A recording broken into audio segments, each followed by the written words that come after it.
Good morning to you and Shabbat Shalom. This is Bill, and I'm coming to you live from the Biblical Lifestyle Center in Texarkana, Texas.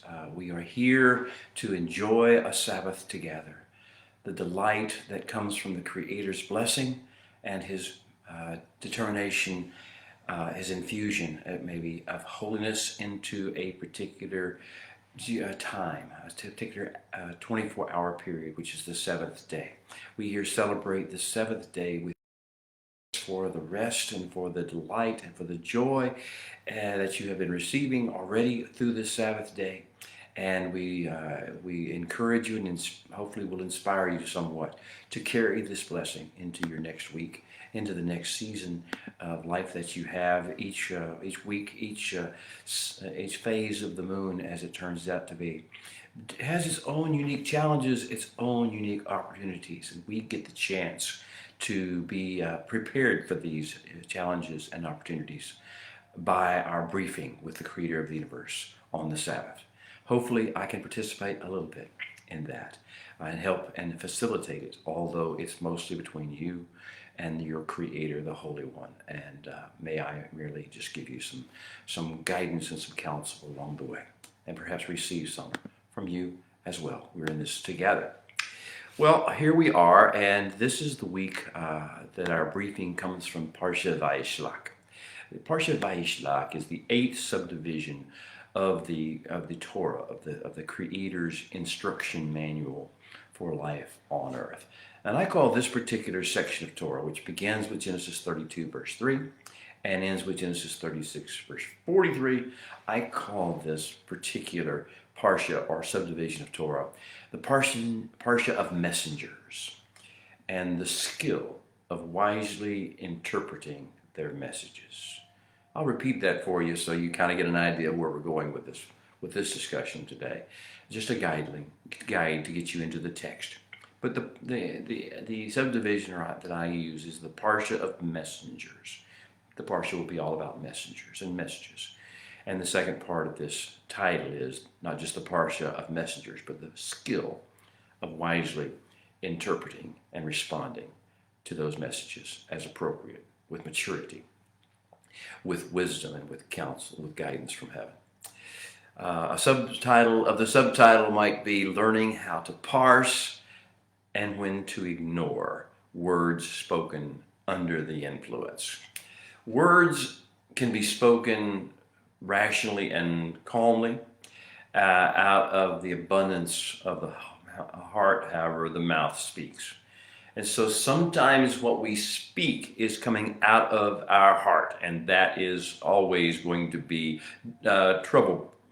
problematic, because our heart is often under the influence. We have to learn how to parse things that come out of other people's mouths. We have to learn how to calmly give some management and some stewardship to what we allow to come out of our mouths when we are operating under the influence. Wow. Well, have you ever operated under the influence? And I don't mean just alcohol. I don't mean just drugs. I mean the influence of anger. Under the influence of fear? Have you spoken words, or have you listened to other people speaking words that were spoken under the influence of fear, terror, panic, under the influence of anger, of wrath, of offense, under the offense of lust, appetite, hormones? Have you listened to, or have you spoken words under the influence of greed and avarice? Have you spoken or have you heard words spoken to you under the influence of jealousy? How about under the influence of envy? How about under the influence of deception, whether it be ideological deception or personal deception or theological deception? Have you spoken words in that way, and have you had words spoken to you under the influence of those deceptions? Have you spoken under the influence of ignorance, just immaturity, lack of education, lack of information, lack of counsel, lack of prayer, ignorance? Have you spoken, or have you heard people speak under the influence of deception? And then, of course, the thing that you thought about when I said under the influence.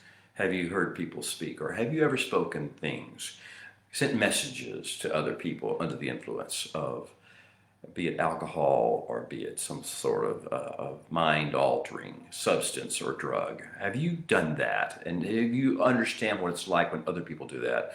Learning how to focus more upon future plan than responding to things that people speak under the influence. And learning not to speak things under the influence of these factors as much as possible, and when do so, to let it be known that's what you're doing. Okay, so let's get ourselves some context. Let's see what all's been happening in our world, in our Torah world, up to leading us up to this parsha of messages and messengers and interpreting and parsing the things that are said under the influence. 2 weeks ago, we learned, or actually, 2 weeks ago, we learned about what I call the antithesis initiative. The creator of the universe knows that we respond better when we don't just get comfortable and lazy, but instead we have an opposing force to deal with. We have iron sharpening iron interactions, one-on-one personal archetype training where we have to learn to understand ourselves and our mission by virtue of comparing ourselves with someone who is at the opposite end of the spectrum. Yaakov and Esau is a perfect example. Jacob and Esau, as the King James translators decided to render those names. Now, that was 2 weeks ago, antithesis initiative, and I know you're still dealing with it. We will always deal with this antithesis initiative. At some point, we will realize that the messages of the antithesis must be parsed in terms of whether they are spoken under the influence, and if so, under the influence of what. And the messages we speak back to our antithesis, our adversary, our nemesis, our archetype, must also be parsed. What we will say, what we won't say, what we should say, what we shouldn't say. And how we should expect them to interpret those things. Second week, last week, just last week, we learned in Parsha Vayishlach, we walked with our ancestor Yaakov into exile, the first real exile, a 20-year immersion therapy session that we were, not only was Yaakov had to deal with his antithesis initiative, a single archetype of Esau. He had a whole culture of them, and we were immersed. He was immersed. We were with him, immersed in exile, in a realm where we were exposed for who we are. We're not like them. We will never fit in like them. We are called to a different purpose, and yet we're still struggling with that purpose ourselves. Much like we're not perfect yet. We're never going to be, but we're certainly not yet at the time we're immersed in and are given our immersion therapy. And we have to learn to focus and let the exile focus us on our calling and our mission and our assignment. And we have to learn to improvise, adapt, and overcome. We have to learn to deal with difficult situations, and that's how we mature and grow in the covenant and into our role that we're supposed to play as part of the grand plan for the redemption of mankind as a species. Bloodline by bloodline, including our exile bloodline, and nation by nation, and household by household, as many as will come. We saw that Yaakov came out of exile, and he came out not alone. He was able, despite his imperfections and his failures in this process, to parse messages, particularly Laban's messages, which were under the influence of deception. And all of their greed and avarice and just plain mischief. He was under the influence with most of everything he spoke. And Yaakov came out, but he came out wounded, but he came out with a harvest. He was seed, and he would come out with a harvest. The immersion therapy is always to bring forth a harvest of one or two, or in this case, multiple souls. The sons, the daughters, Leah, Rachel, also Zilpah, Bilhah, and all the servants, and men servants and maid servants that came out of Laban's house. This is the way exile works. It seems very troublesome and problematic, and we have to learn to deal with it. But the idea is to learn not how to deal with exile, but how to deal with who we are called to be and what our mission really is. And to stay as much focused as we possibly can, parsing messages and making sure our messages are not mixed messages when we send them out. This week in Parsha Vayishlach, this is our 8th week of the studies, and we are going to be learning from our ancestor Yaakov return protocols, how to come back home, lessons in humility and lessons in this covenant discipline, this essential covenant way of dealing with life called teshuvah, making return. coming back. And that involves learning how to parse messages, learning how not to act in fear, respond in fear, in anger, in greed, in lust, in hormonal, the throes of hormonal body washes, mind washes, in the throes of deception, learning how to actually come out of those things and shake off the exile. So we are going to learn about post-exile, what it's like to live, have a vision for living out of our exile, out in ways that we are able to fulfill the plan and the purposes without the limitations of the exile, without the restrictions of the exile and the exilers. Facing existential challenges and surviving, and then learning from the process, maturing in the process and overcoming. We are in a season as we come out of exile with Yaakov, with our ancestor Yaakov, as we are in the same season of our lives as he was in his life. We find ourselves in a season of detoxification. This is our season. Our calling in this season is to detoxify. We're going to have some other callings. We're going to change our approach and our attitude as we get closer to our home and to our mission. And we're going to change our focus from our best interest and our self-interest and our survival to caring more about what happens to the children. That's what's going to happen with Yaakov. He's going to care more about, you're going to see the focus is going to change from Yaakov and his will and his ways and his personality to trying to build a future for the children in the land, trying to build a covenant, transmittable faith walk with the children. And he'll have more or less success and more or less disaster in this process. That's the way this works. We don't do it perfectly. There is no perfect way. So we're in the first, though, we have to start with our own detoxification. And to the extent we are able to detoxify from our exile. And I've previously in other sessions called this shaking off exile slime. When we're in exile, surrounded by people who are acting under the influence, talking under the influence of greed and avarice and lust and sensuality and all the things that the worlds around us, the cultures around us are engaged in. When we're surrounded, immersed in that, we can't help but get exile slime all over us. It begins to permeate, and layers of exile slime begin to accumulate the longer we're in that, and the more we associate ourselves with that form of lifestyle. That the messages of the culture are mixed messages that seem to be valuable in some way, at least help you survive if nothing else, but really tend to toxify your spirit, your soul, your neshama. So we have to learn the first thing is to shake off exile slime. Do you recognize, beloved, do you recognize that you, by virtue of being immersed in culture and the internet, in politics, in ideology, in romance, and in business, and the marketplace, and whatever you have been involved in that is of this world, you have absorbed some exile slime. Layer upon layer of exile slime. It's so deep and it's so sentimental and romantic or threatening and fearful and your curiosity stuff. All these things of your sensuality attraction, this brings in its own exile slime. So today, this Sabbath, this day of holiness, this day of blessing, this day of delight in the Creator of the universe, let's let Him wash away our exile slime, layer by layer. Let Him wash over you, beloved. Because this is what Yaakov is going to have to do. It's a toxic process for him.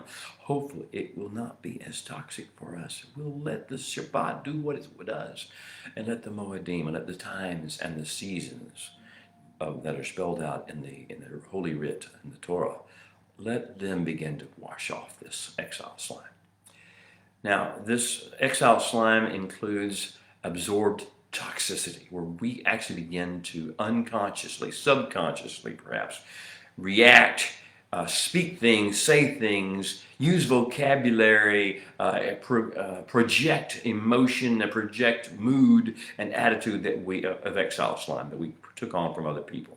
We begin to regurgitate ideological statements and political arguments and mantras of the marketplace and mantras of the education system. We begin to get associated and attach ourselves feel some sort codependency with institutions. And this is exile sign. This is absorbed toxicity. We have to learn to let the Holy One wash us clean of that. That's what the Sabbath is for, to be washed clean a little bit every week. And then we have to disentangle from both victim and entitlement mentality. They're really the same thing. Victim mentality and entitlement mentality seem like they get polar opposites. They're really the same exact thing. It's kind of like pride and shame are the same thing. If you were not proud, you would not be ashamed. You're only ashamed when you were proud to begin with. So it is. You're only considered to be a victim if you thought you were entitled to something. Victim and entitlement mentality are the same, two ends of the same spectrum, as it is with pride and shame or that kind of process. Learning to disentangle from those mentalities, though, is essential because we are not that. We're not victims. And we are not entitled to anything. We are humble servants of the Creator of the universe. And we are here to serve mankind, and we are to serve the earth and the times and the seasons and the generations in which we live. And therefore we can demand nothing. We are entitled to nothing. We have no rights to certain respect or honor or anyone to listen to us or pay attention to us or agree with us. We have no rights to that, nor do we have any right to claim victimization when they don't. Now we have to learn how to interpret the messages and say when we can go forward and when we don't. How you respond to the messages depends on what you really believe they mean.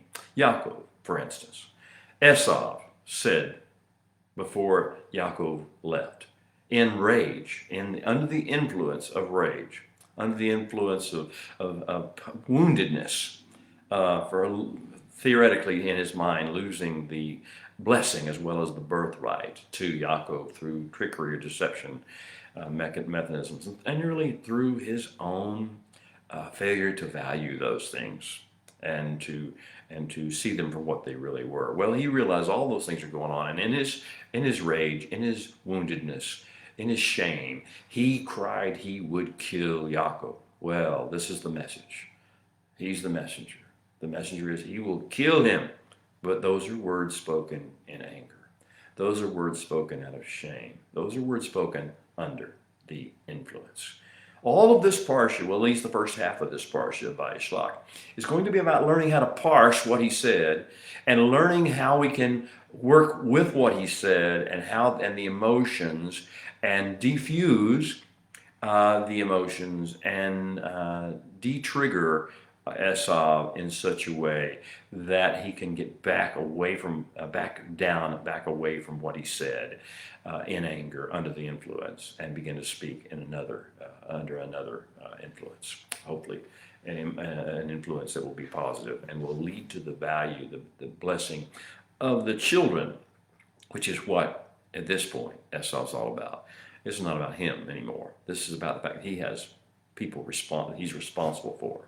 He has children that he loves. He has wives that he cares about. He has even servants and maidservants that he is attached to, that he feels responsible for. And that is going to drive he's going to have a changed way of approach. Whenever you're responsible for somebody else, especially when it's your own wife, spouses, or children, you learn to hold back your tongue. Hold what you might say. Go back on what you might do if it was just you involved when you were young and impressionable and full of yourself and full of energy and full of self-righteous pride and a sense that you're invulnerable. Well, now Yaakov is not invulnerable anymore. He can see horrible things happening to his wives, to his children, to these blessed ones. He can see horrible things happening to his maidservants, his menservants, and even the animals that he had cared for carefully all these years. This is important. It changes your mentality.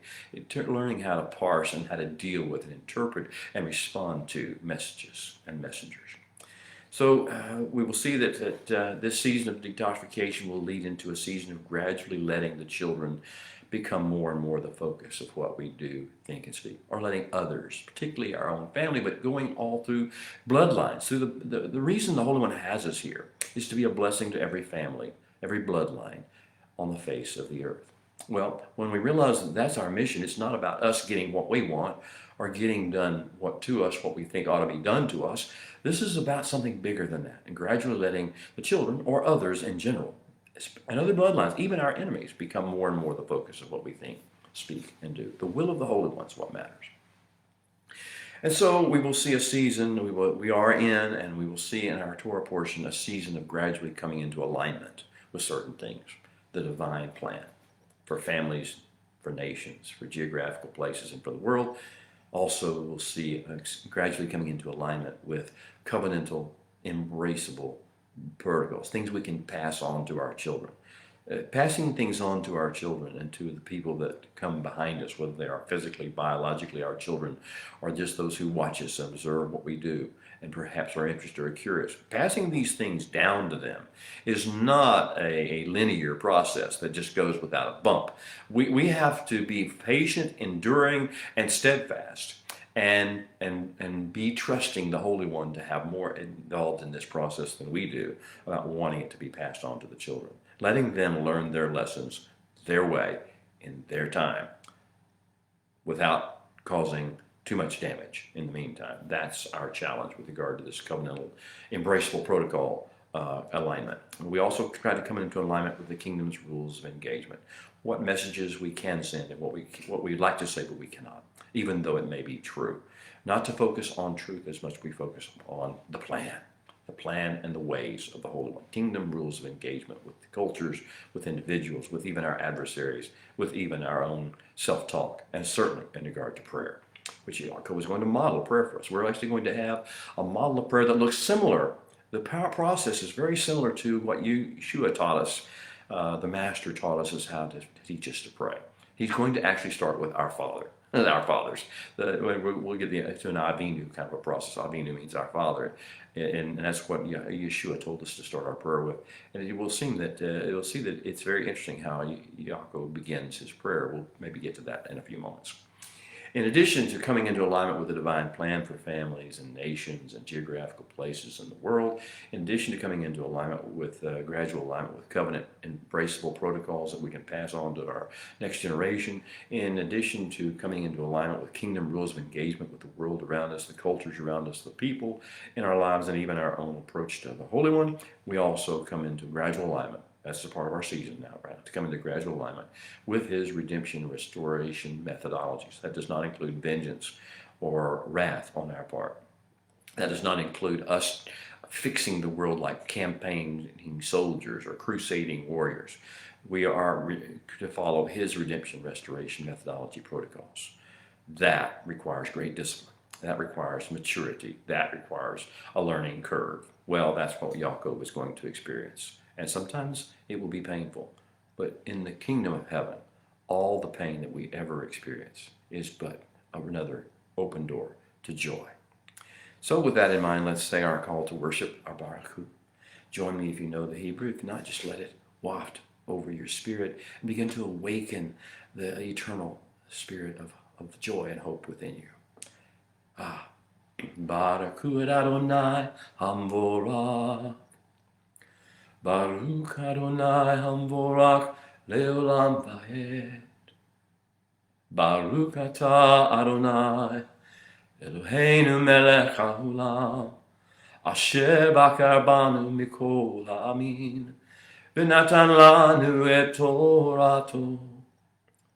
Baruch Atah Adonai Noten HaTorah.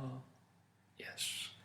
Now open our eyes, O Holy One, that we may see wondrous things in your Torah. For we are but strangers in the earth. So do not hide your commandments from us. Last week we left off our season of testimonies of the Holy One's faithfulness to our fathers, our forefathers, at about the midpoint of Yaakov's covenant adventures, the third generation of covenant. We've had Abraham, we've had Yitzhak, and now we're in Yaakov's tour of duty. And His Majesty's Special Forces are in their third generation, and Yaakov is our point man. Well, the covenant torchbearer, Yaakov, is soon to grow a new name, grow into a new name, become a different kind of a person. Yisrael, he will become Yisrael, and Yisrael will shape the rest of Holy Writ. It will shape the rest of the world history, Israel becomes a very key component of the critical plan. So Israel. Where we left off was that Yaakov, before becoming Israel, had made a covenant of mutual non-aggression with Laban and his progeny. Laban and his progeny, as the King James Version translators might have called it. With the covenant, this mutual non-aggression, I won't pass over these pile of stones, these pile of rocks, to harm you, and you should not do that with me. And if we don't have this covenant, that we won't do these things. And so with that being said, and a covenant meal being celebrated, and both parties going their separate ways, one going back on the other side of the rocks, and Yaakov coming on the southeastern side of the rocks, southwestern side of the rocks, I should say. Then we see Yaakov be resuming his prodigal son's journey back home to his father's house. He is coming back home. And now the thing about this coming back home is when Laban was chasing him, he had an incentive to move quickly. That incentive is about to turn. He no longer is Laban coming after him. Instead, he's going forward, and now you'll see his motivation begin to be challenged. His passion for the journey will have bumps in it, and we'll see Esau's presence is at one of them. What happens at Shechem is another. There are things that are going to happen along the road. What's going to happen with Reuven, his oldest son, and his rebellion? What's going to happen with his nurse Devorah dying? What's going to happen having to go back to Beit El and do certain things, make teshuvah at Beit El. These things are going to delay his journey back home to his father's house. But the journey will take place, only to find that his father only has a few times left to live. He will bury his father, and then we will see the parsha will end with the description of Esau's line, his lineage. He will not go away. Our adversary, our nemesis, our antithesis will never go away. Esau is going to morph into Edom.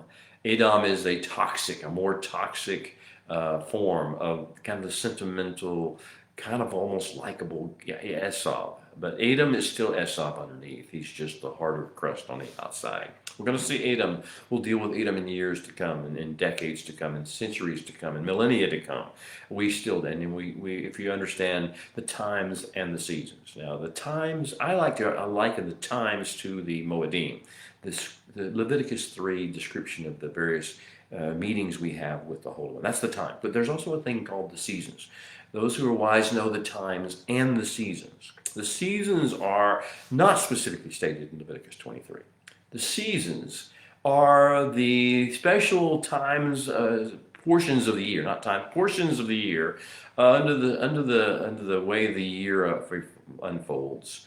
The creation unfolds in certain ways, and every time each year we have certain seasons, and those seasons we need to be aware of what happens in those seasons. Just like in the biological realm or the horticultural realm, you understand what's happening in the springtime with regard to greenery and plants and animals, and then the same thing with regard to fall, same thing in summer. You need to know what's going on. Well, so it is with the seasons of the script, of the Holy Script. There are certain things that are happening in this season that go along with the changing from Esau to Edom. And we're going to see that's what happens. The seasons are the seasons of Antiochus Epiphanes, who is the ultimate Edomite. And we're going to see him develop, and we're going to see what is discussed as the feast of dedication, or the Festival of Lights. Some call it Hanukkah. But I'm not talking about some ceremony or some idea. I'm talking about what's going to happen in learning the seasons. What seasons we are in, what the impact is, and listening what the messages are, and parsing and responding to the messages appropriately based upon the seasons. If you don't know what Antiochus Epiphanes said and what he did, if you don't know how to interpret and respond to that appropriately, then we're going to go down this road over and over again. You will see and not be able to understand the abomination that causes desolation that Yeshua told us about, warned us about. We'll not understand what he meant when he said that if you see the abomination of desolation in the Jerusalem, then flee for Jerusalem, go to the mountains, And if you're on top of the house, don't go back in and take anything out. If you're in the field, don't go back. Go immediately, and pray that your flight not be in winter. Oh, the season. Pray that it not be on the Sabbath. There's a reason for that. You have to understand the parsing of the messages here. Well, this is the idea. This is all a season. We know what the times are, and hopefully you are celebrating and enjoying and learning from the times. Now also learn from the seasons. There are 3 seasons in the year in which we need to learn that the bridge is out. The bridge to the humanity is out.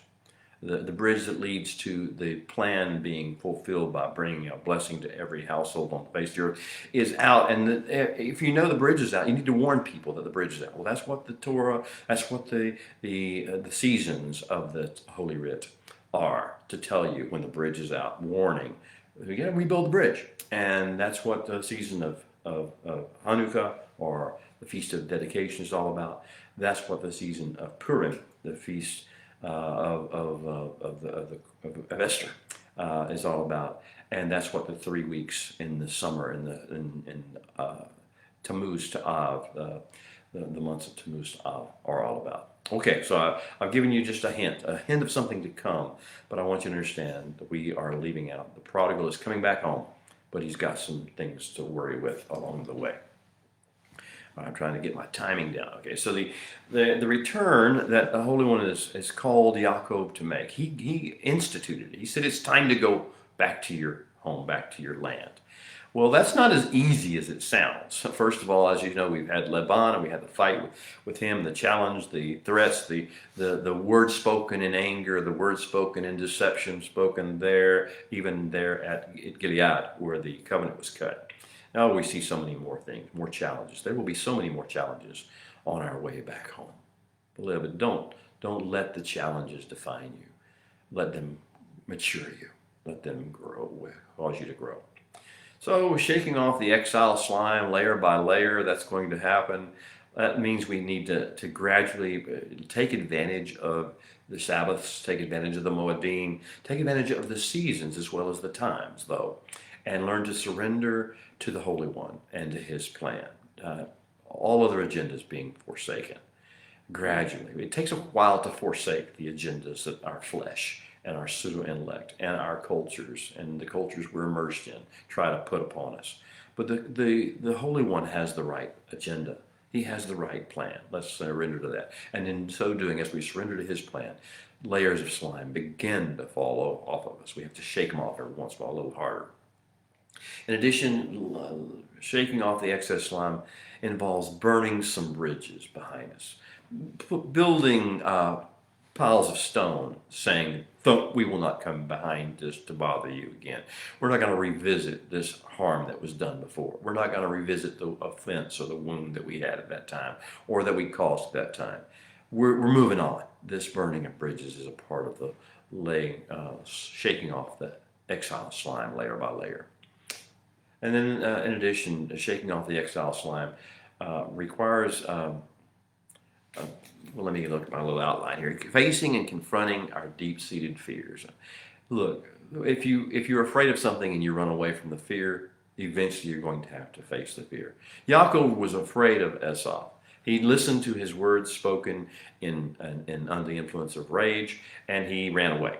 And he was sent away. He went according to his parents were afraid. And so now we have to face those fears.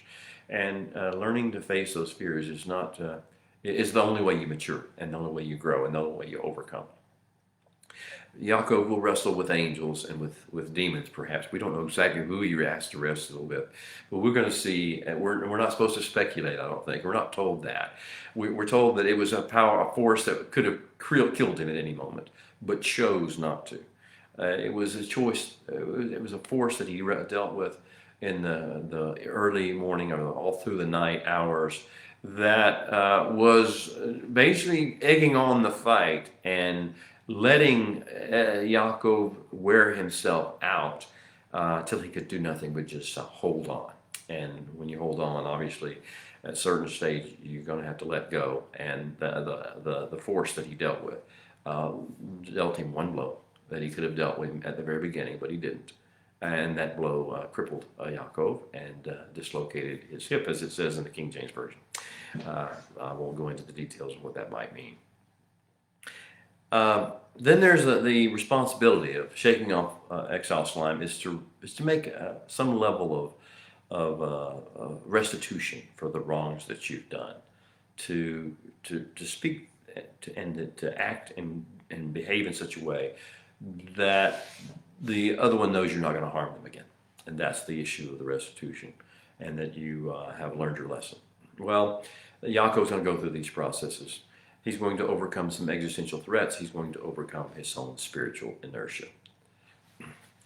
The return home. The first thing that's going to happen is the mission and the report of the messengers. Yaakov is going to begin this parsha in chapter 32, verse 3, by saying, basically, see the words, Ko tomrun ladonai lesav, speak thus speak. This is what you're supposed to say to my Lord Esau. Now, Yaakov, the old Yaakov, would have never referred to Esau in some respectful manner like my Lord.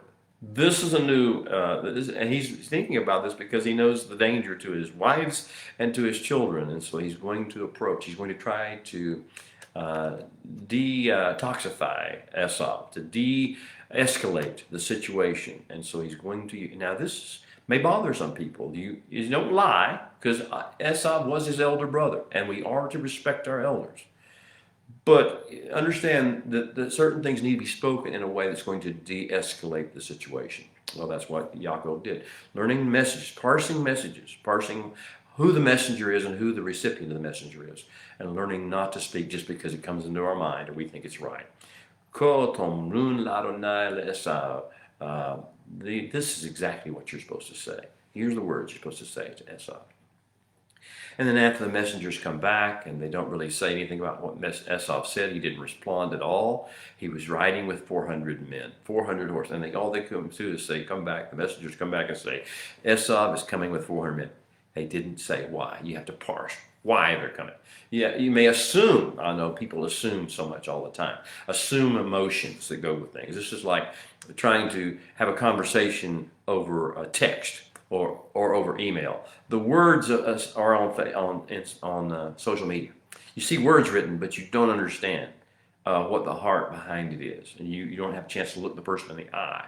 You don't have a chance to see their body language. You don't have to feel the tone of their voice, because this all comes out just in written words. Well, this is the idea, learning how to parse messengers. They didn't say he was coming to kill you, but that was the implication, certainly, that Yaakov drew. Who knows why they came? 400 messengers, 400 soldiers.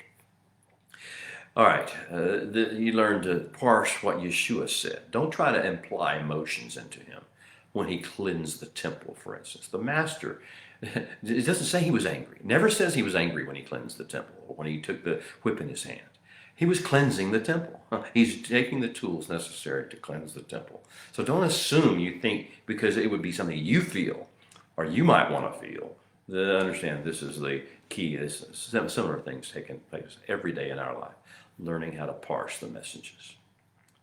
Okay, the second thing is Yaakov is going to strategically divide the camp into two camps.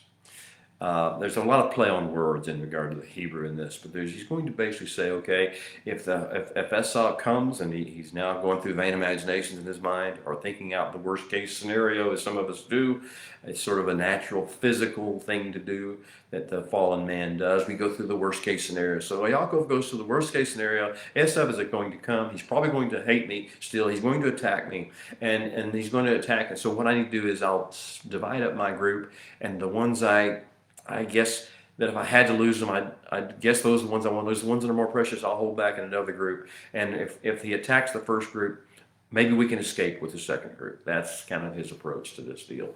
He has to go through some reckoning about the impact of his own his own responses, his own actions on other people. Do you understand how what you do affects other people? Do we understand that? Do we understand how it affects our progeny and those we love, but also people of the nations? We can't just do things because we feel it's right or because we want to do it because our emotions are all involved. This is the key of learning maturity in the covenant. We have a responsibility to, first of all, to ourselves and to the Holy One, but also to those around us. Oh, Yaakov is trying to take responsibility for those around him and care about what happens to the children. And sometimes there are hard choices to make. He can't save everybody, he thinks. Well, it's not his responsibility to save anybody, is the truth, but we'll get to that. You'll learn that process later. And then he's going to model for us tefillah. Tefillah is the Hebrew word that is often in English. King James started it, I guess, with his translators, prayer. Prayer becomes this weird thing that it's almost idolatrous in its sense. People pray to pray as opposed to pray to a king, to actually come into a king's chambers and follow king's protocol and bow themselves and yield and surrender their will to the greater will. That's what tefillah is, but it's not what prayer is in the modern world. Prayer is trying to tell a genie what to do because you've rubbed the bottle. That's the kind of an idea of what most prayer is today. A list of petitions, a list of demands basically thrown upon the Holy One. Well, that tefillah is another thing altogether, and Yaakov is going to model tefillah for us. It's a pattern of humility. It's a pattern full of gratitude. It's a message sent of I understand who you are, and because I understand who you are, I want to do your will. Help me because I'm having difficulty down here, but I want to do your will. So he's going to say Elohei Elohei Avi Avram ve'Elohei Avi Yitzchak, God of my father Avram, God of my father Yitzchak, Holy One who said to me, Shuv, return, is how he's going to start his prayer. He'll go through a series of events.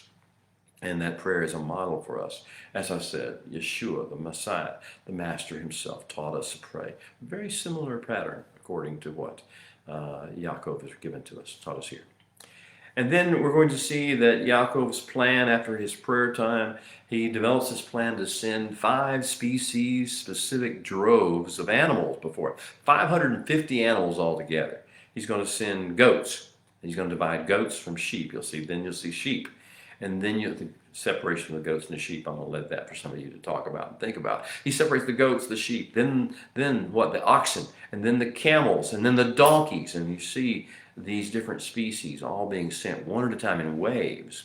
Male, female, a total of 550 of these gift animals. And he calls them a mincha, a tribute, an honored gift to Esau. Wow, that's not the kind of response you might think Yaakov would have, but he wouldn't, perhaps. But for the things he's learned in the house of Laban, the lessons he's learned there, and also the fact that he's now responsible for a family, a household, and people that he loves, and for carrying forward the plan of the creator of the universe, as opposed to just getting right and wrong and vengeance and what's fair and what's not fair, who's to blame and who's not to blame, which are the issues of the flesh and issues of the pseudo-intellect only. After he sends the 5 species-specific droves with certain messages, again, messengers and messages to the Holy One, the end of the message is that I might find favor. This is from Yaakov to Esau, that I might find favor in your eyes.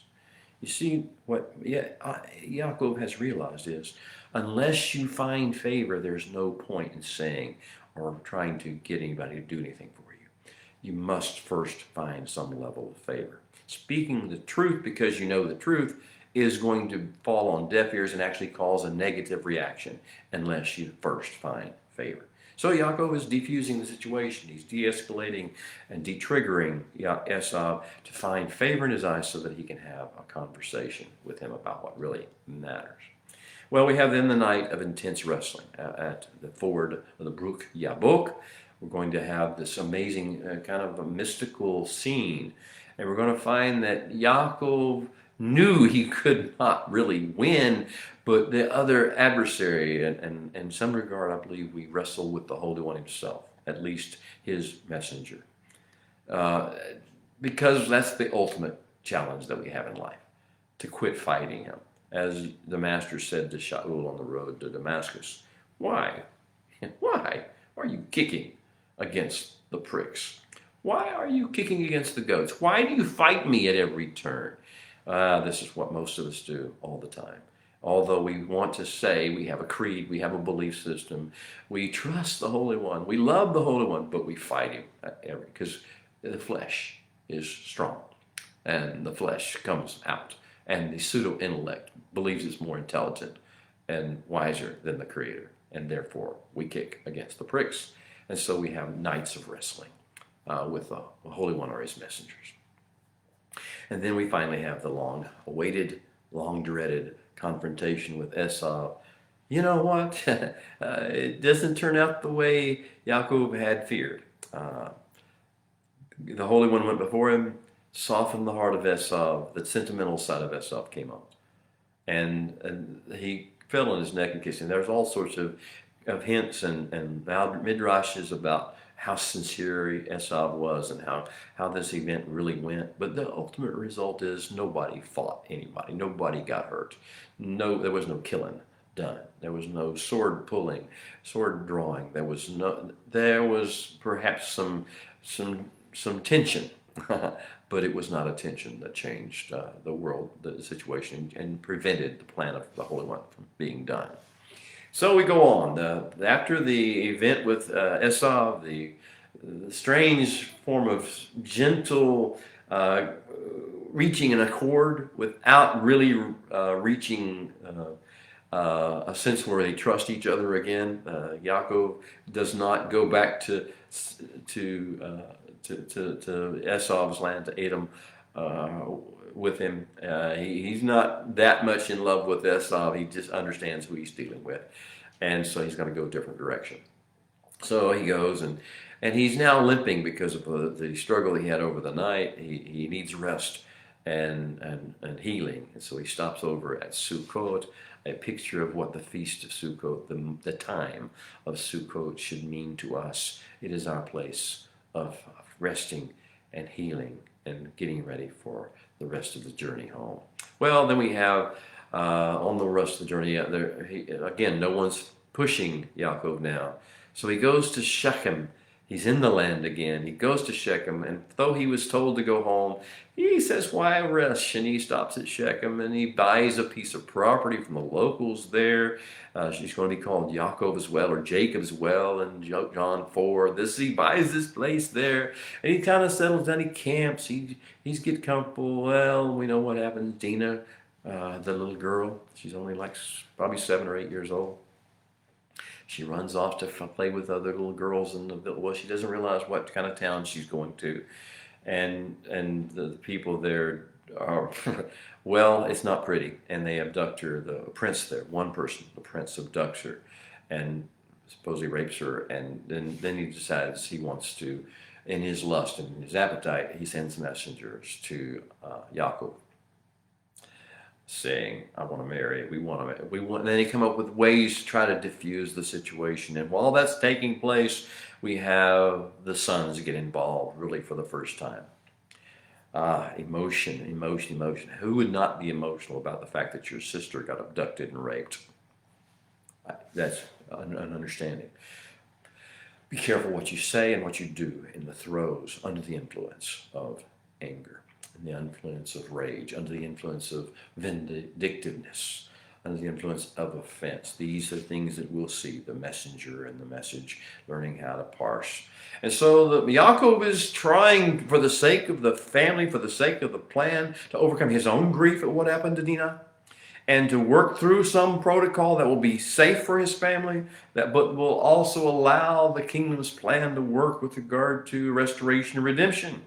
Even in these people, because not everybody in Shechem, only one person, and maybe his father with his consent and assent, were guilty, but everyone else was blamed, with broad brush was applied by the sons in their anger. And of course, what happened was a great deception took place. Under the throes of deception, the men of Shechem agreed to be circumcised. A horrible attack, genocide was committed in anger by the sons of Yaakov. This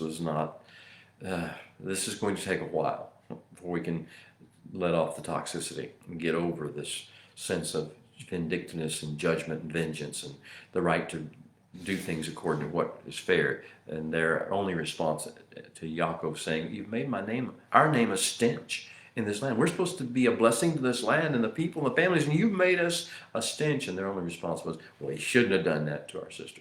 Well, that's a true statement. That's true. It does not change the situation of the havoc you just wrought.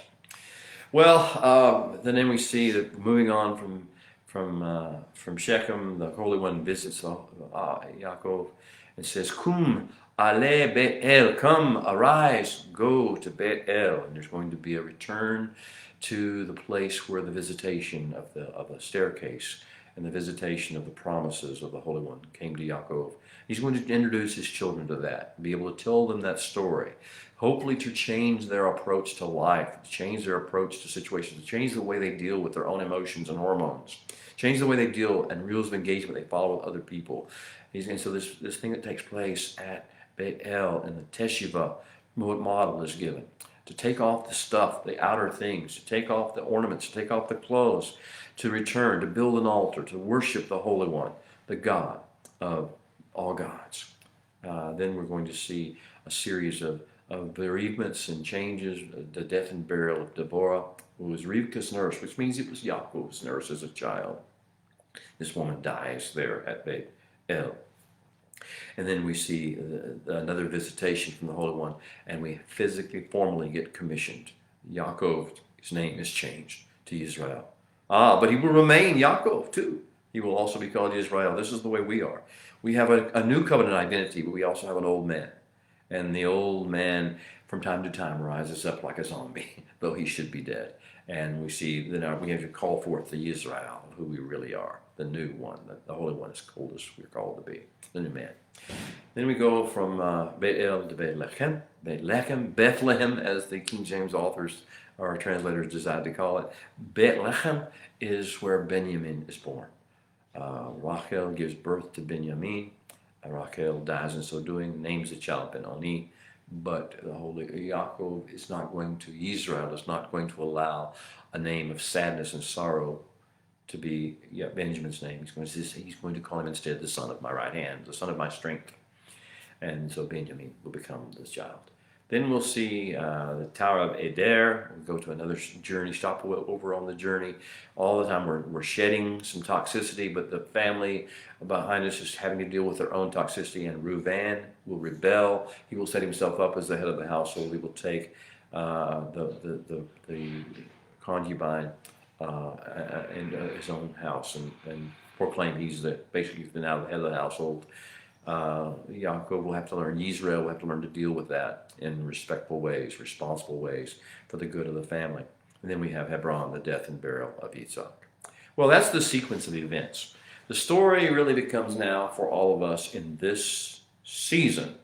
We're not in a time, according to Leviticus 23, but we are in a season. A season in which words are spoken in haste, under the influence, in rage, in offense, in deception. Threats are made, and we have to learn how to deal with them in a responsible way. And yet we have to carry forward whatever is necessary to carry forth the plan and do it in a way that honors the Creator of the universe and His King. Well, beloved, it's time for me to let you go. I've got to go next door. We're going to visit with our beloved friends at the Biblical Lifestyle Center. But I've enjoyed our time together. I pray it's been meaningful to you.